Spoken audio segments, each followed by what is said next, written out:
Hello guys, this is Harrison from Harrison Watts Restoration and welcome back to the channel. So I've got something fun today. I bought this Vauxhall Vivaro from Copart. It's mine.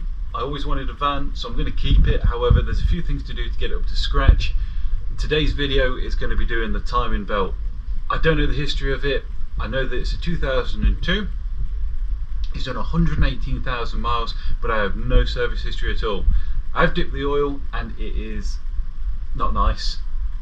And it runs a bit rough as well, so I don't think it's had a fuel filter in a long time. So I'm going to do a full service, and that's including the timing belt. As I say, I don't know the history, if it's ever had one. So I'm going to do that. There are a few things to get it up to standard, because I've not actually done anything to it other than Vauxhalls have a problem where the clutch pedal hits the deck if you don't use them for a long time. And there's a way to get that back. I've done that partly, but because the brake fluid doesn't look like it's been changed, I haven't done that fully. So sometimes you have to pump the pedal up. All things that I'm going to do, but today's video I'm going to focus on that timing belt.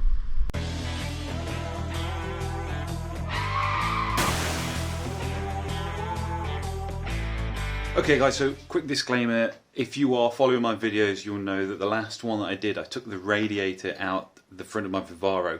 I've got a lot of jobs to do on that front end, so this timing belt is going to be done with the front end removed. It's not always a bad thing. It might give you a bit of a better insight as to where everything is if you're doing it from underneath or anything like that. It will make for better viewing on the channel, which is good as well, but just so you're going, well, you don't need to do that job with all the front end off, you can do it with all the front end attached. Yes, I know that, and you know, for how long it actually takes, I would even consider actually taking it off for the timing belt, because it makes it so much easier to be able to get in there, and I've actually done a lot of it from in at the front. So anyway, little disclaimer, yes, the front end's off. Yes, I know you don't need to take the front end off to do this job, but it is off, so there we go. So as you've seen, I've taken the wheel off, and this is actually the first time I've had a look in here as well, as I haven't done anything to this since getting it from Copart, so I'm actually quite impressed. It doesn't look as bad as I thought it was going to be. I'm going to move this out of the way. To do that I need to then take that off, and that's going to show me access to all the pulleys and whatnot. And then, because I've got to take the auxiliary belt off, and then I can take the plastic covers off before I can even get to the timing belt. So, step one is this over here, that off. Yes, what? Okay, so I've taken that plastic tray off that's down the bottom there. The next thing to do is to remove this auxiliary belt, and that's the tensioner there, which is a 16mm bolt with a bar. Now, let me tell you something about tensioners. When you wind them off, they are not supposed to stay slack. So we've got a bit of an issue there with my tensioner. It doesn't seem to be, it seems to be seized or whatever. So that should be spring loaded and spring back, but it doesn't. So something for me to look into. But either way, take the tension off and I'll remove this belt. Right, so I've lubricated that tensioner up, and as you can see, it's springing back by itself now. That's important, because if it doesn't do that, it won't keep the tension on the belt. When that belt drives your power steering pump and your alternator, you really need that tension on there. I have actually got some power steering pump issues. I haven't noticed any alternator issues, but maybe that could have been the problem. I don't know. Either way, I have got a new power steering pump, but that's another video. Okay, so next thing I'm going to do, I'm going to use the jack I've got because it is free. I'm going to support the engine from underneath. I'm going to support the engine from underneath, and then I'm going to disconnect the fuel lines and this power cable. Take that off the top mount.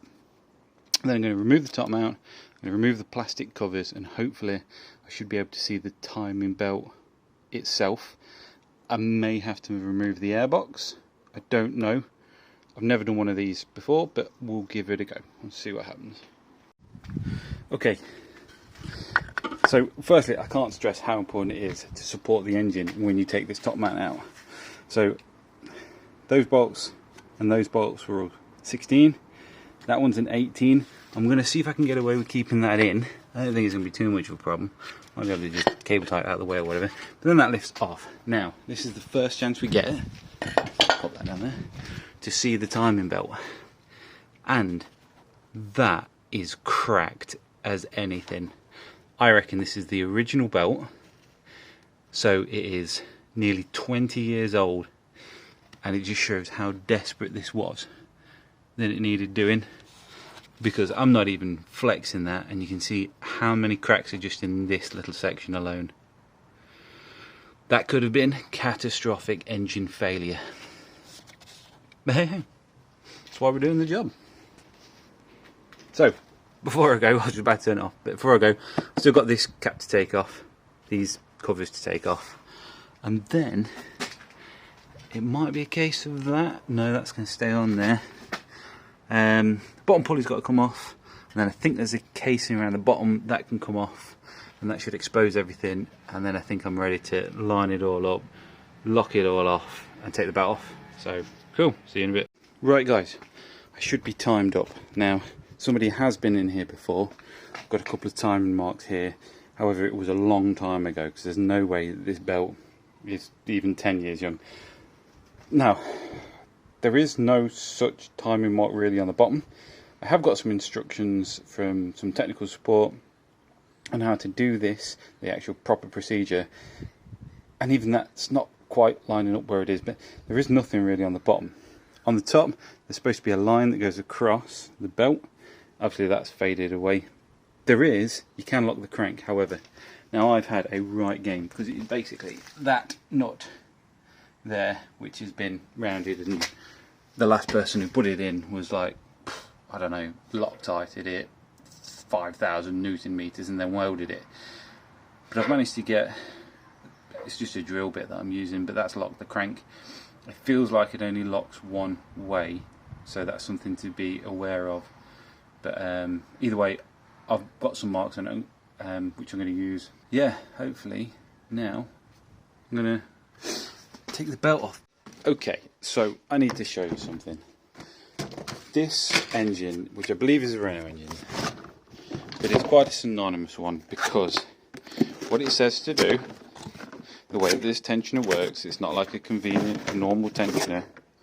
You have this, and if you imagine, it bolts to the engine like that way up. What you do is, imagine the belt runs around this side. There's a screw that goes in there. The screw pushes against that, which pushes the tensioner onto the belt. Now, I've never seen anything like this before, because what it says you're supposed to do is, once the belt's on, you tighten that screw, and then you flick the belt. Yeah, you flick the belt, and it needs to read 88 Hertz. Now, there's a special tool you can get that's supposed to pick that up. I've seen people do it with apps on their phone. Now, I was talking to one of the chaps that I work with, who came up with a really good idea, and he said, well, why don't you see if you can just take the belt off, and then take the plate off, and then you can just measure the distance, because that should be set up from last time. If you measure the distance, you know how far to screw it in. I thought, brilliant idea. I don't have to mess around with frequencies, but and I don't think I'm going to show you this at all, but I've just come to check. Now, that's the tensioner in there. If I can, yeah, see that? See where the screw is? Yeah, no, me neither. That's because there's no screw. So this engine has been driving around, and I don't know if you're going to see it, but with a belt that is that flipping loose. So here was me worrying about getting this dead precise into the right tension. Anyway, I will endeavour to do this as properly to the manufacturer's specifications as I can. But I am now a lot less worried about how tight I get that tension, because any tension is better than none, and it drives with none. Okay, so here's where we are. Throw that on the floor. So that there, that hole, big hole there, you can see that's where the water pump was. Obviously I'm changing the water pump. If you're ever changing your cam belt for service purposes, it's always advisable to change your water pump as well, and I'll show you why. I'll show the old one in a second. Now that big space there is where the tensioner was, and behind it is a sticker.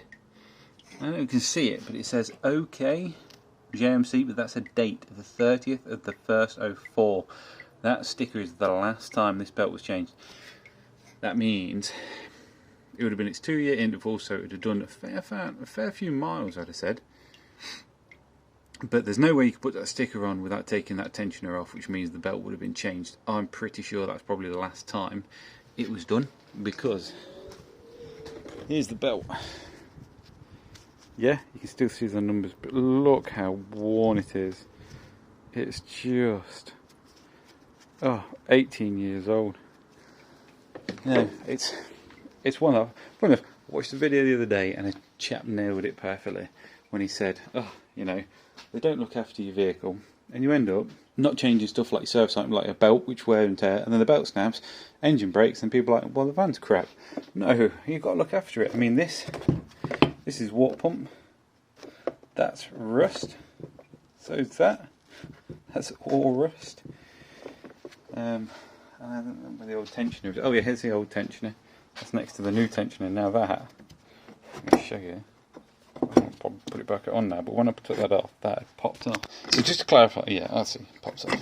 It was like that when I took it out. So just to clarify what I meant earlier when they said it's driving around with no tension on it. This new one's got a screw, and what happens is, as you screw that in, it pushes the tensioner outwards. Now, if the belt's this side, what happens is that tension becomes more and more tighter, if that's English. This one did not have that. So what they've done is they must have set it where they thought, tightened the nut, hoped and prayed, and you saw how loose it was. I'll be interested to see the comparison on this one when I do it properly, using the screw and tightening it how it should be, just to see if the belt's any tighter. Okay guys, the belt is on. Don't worry that that's not lined up, because I have had it running and it runs. Sounds like a bag of crap because the engine's actually bouncing on the jack, so you only do it for a couple of seconds to make sure it's alright. Obviously what we do is, once we've tensioned it, turn the engine over twice. Make sure your crank and your cam line up. Then check your tension again. I've actually had to adjust it because I wasn't particularly happy where it was, so I readjusted it and I turned the engine over twice by hand again. Made sure that the crank and cam lined up. Once it did, nothing else to do but go for it. So I reattached the fuel line, as you can see here, and the sensor, gave it a couple of pumps, and boom, we ran. So yeah, now it's just a matter of putting all this back together. You can do this without taking the front off, as I said before, but here on the deck, I'm glad that I did.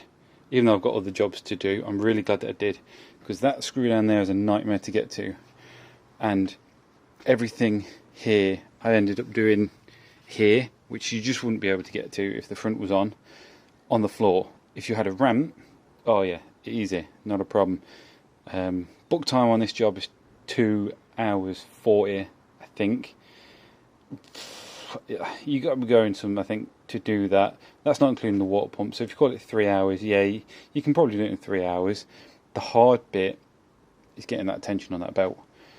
I've downloaded a couple of apps on my phone. I keep getting different readings. Everything's just, if you've not got the special tool, the microphone that picks it up, pissing in the wind basically.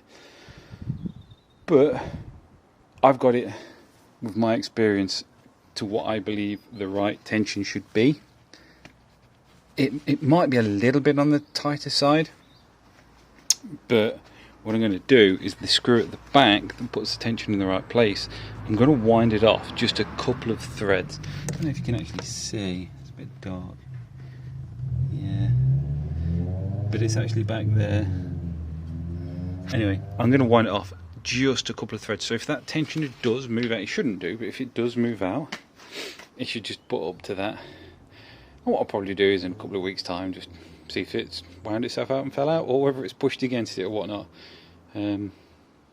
So yeah, that's where we're at. I'm now literally just gonna put it all back together. Okay, so it's dark and something smells slightly like it's burning. There you go, it is running. I've not got the auxiliary belt onto a couple of other jobs, but I'll be honest with you, I've just had a nightmare trying to start it.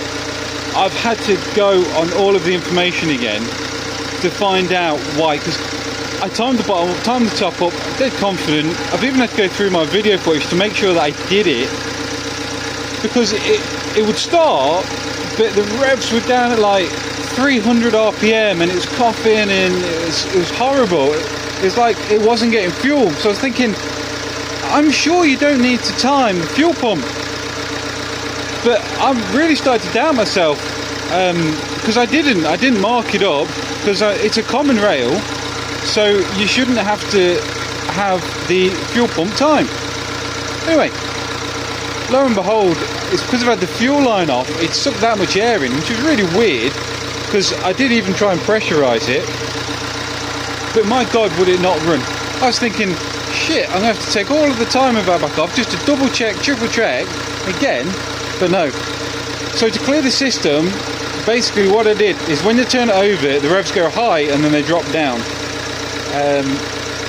So what I did is I caught that high rev and I just planted it to the floor, and it kind of like coughed a bit and held it about 1100 RPM, and then I took my foot off and then it started to idle normal.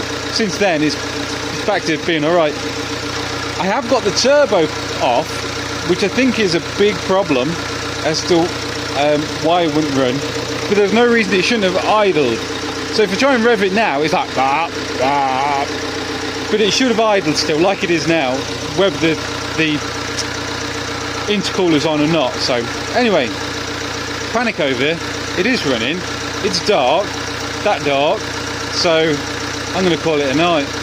I've got some other jobs to do anyway, but the timing's done, so yeah, I'm quite happy and hungry, so I'm going to go get something to eat. See you all in the next video.